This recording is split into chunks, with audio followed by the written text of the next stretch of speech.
Introduction. Good morning. My name is Paul Chubb. Can you tell me your full name, please? Yes, my name is Jili Zhang. What should I call you? Well, my English name is Gemma, so you can just call me that if you like. Could you tell me where you're from?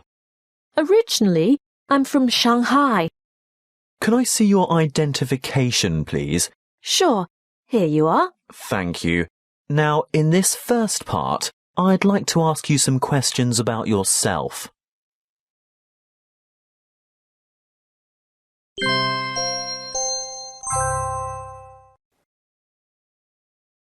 Let's talk about where you live. Do you live in a house or an apartment? At the moment, I'm living in an apartment downtown. How many other people do you live with? My uncle and aunt, as well as their young son. Do you enjoy living in this type of accommodation? Why or why not? Yes, I really enjoy apartment living because it's safe, easy, and convenient. What type of accommodation is common in your town? Why? High-rise apartment buildings are definitely the most common where I live. Probably because that's all there really is until you get to the outskirts of the city.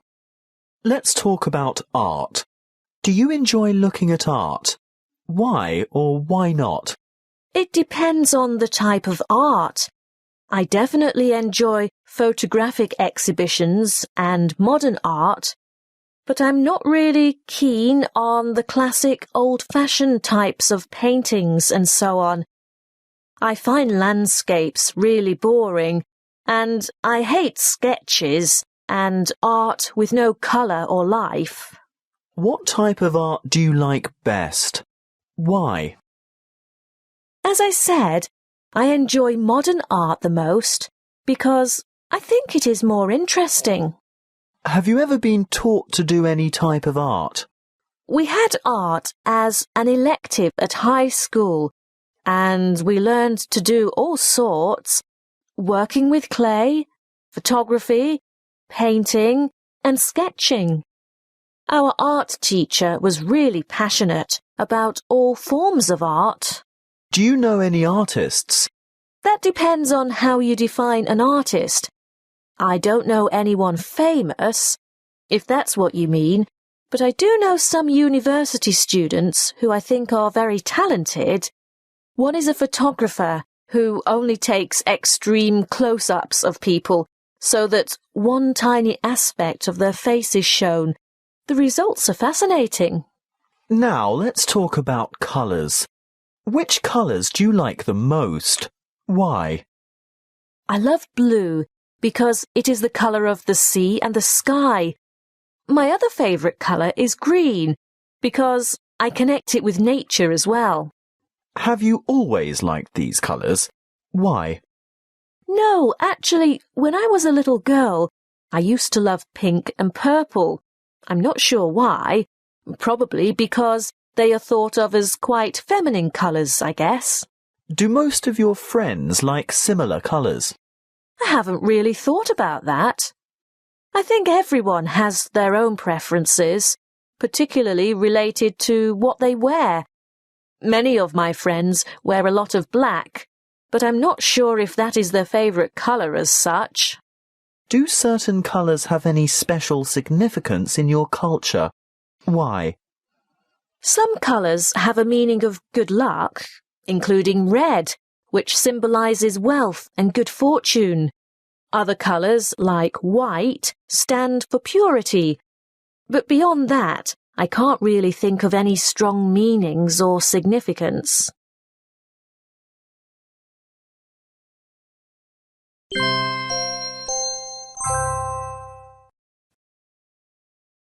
Now, I'm going to give you a topic, and I'd like you to talk about it for 1 to 2 minutes. Before you talk, you'll have 1 minute to think about what you're going to say. You can make some notes if you wish. Do you understand? Yes, I understand. Here's some paper and a pencil for making notes, and here's your topic. I'd like you to describe an important decision you have made. Thank you.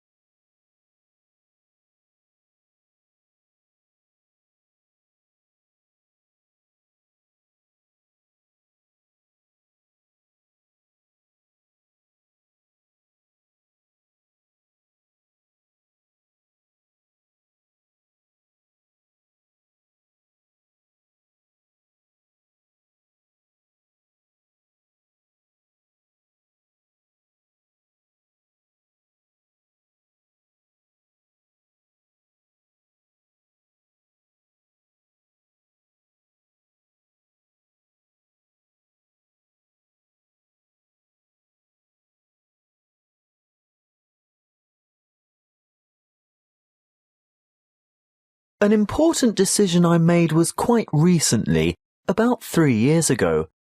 My family was very keen for me to study English abroad and gain the advantages of learning about foreign culture at the same time.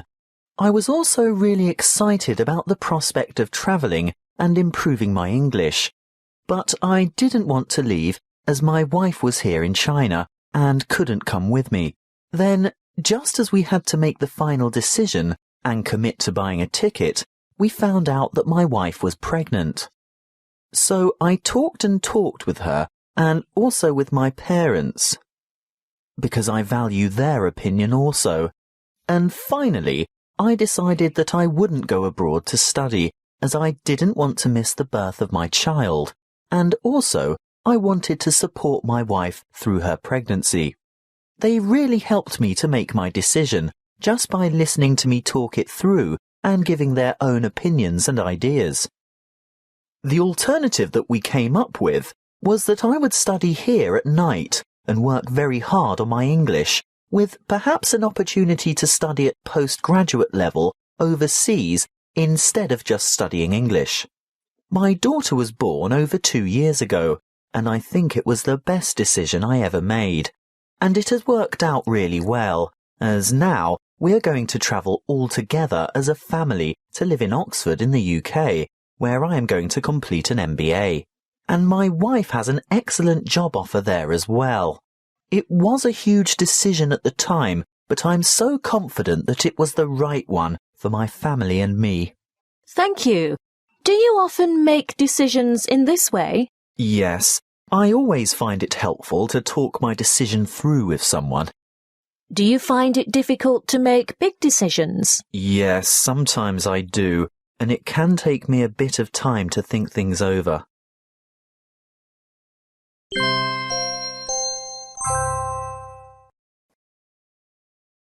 We've been talking about an important decision you made, and now I'd like to discuss with you 1 or 2 more general questions related to this. Let's consider first the topic of important personal decisions. Describe some of the important life decisions people need to make at various points in their lives. Well, I think that there are many, but possibly the most important decisions are in young adulthood, when people usually make lots of choices about their future. Which career to choose, choices about marriage and starting a family, and so on. These are the decisions which have such a long-lasting impact on the rest of life, so they are incredibly important. Then there are the decisions which come later, maybe about finances and retirement and that type of thing. And when we're younger, I suppose our choices are in some way made for us by our parents, who decide which kindergarten or school we will attend. Some people think that an important decision should be made quickly and based on intuition, while others believe an informed choice is better. What's your view? Personally, I believe it's a combination of the two. I certainly think you need to have all possible information available to you before a decision can be made. But I also think that a certain degree of intuition, or gut feeling, can really help to guide the decision-making process. It's unexplainable, but I know that some of my best decisions have been based on intuition more than anything else. Do you think that individuals nowadays have more or fewer important choices to make than in the past? Why? Today's society certainly confronts people with more important decisions than in the past. For a start, there is so much more choice in lots of different areas, like in the area of career and occupation, for instance. My parents' or grandparents' generation often had the same job for 40 or 50 years, but people nowadays commonly have 4 or 5 different careers. In this area alone, there is so much more choice and freedom, and I think that's part of the reason why there are more important decisions to be made now, along with the fact that constant change is part of modern life. Now, let's talk about decision-making in general. What kinds of decisions are more difficult? Those which solely affect you, or those which also have an impact on other people? I think it's more difficult to make decisions which are going to have an effect on other people's lives, but I also think that this relates to most decisions we make. Decisions very rarely only impact on one person. Anyway, it is obviously a matter of degree. For instance, if you are the manager of a large company and you have to decide how many redundancies are necessary to keep the business from failing, then that's a decision which will have a huge impact on many people. On the other hand, if you are deciding which house to buy, then that probably only affects you and your family. Overall, I think it's wise to consider the potential impact of your decision in any case. In your opinion, is there such a thing as too much choice? I definitely believe that there is too much choice for young people nowadays, and this creates a lot of pressure for them. Whether it is in terms of what career path to take or where to live and study, there are an overwhelming number of choices available to this generation, and I think it can be extremely difficult to feel as though one has made the right choice, whatever that is. However, choice provides us with options and freedom as well, so I believe it's important to value that. How effective do you believe it is to make decisions based on discussions with other people? I know that for some people this method of making decisions is very effective, as they gain perspective from talking with someone else, and this process clarifies their own thought process. However, I believe that choices, in particular personal choices, are best made methodically and carefully, but alone. Sometimes people have different motives for giving advice, and they cannot always be trusted to give you neutral advice. Thank you. That is the end of the speaking test.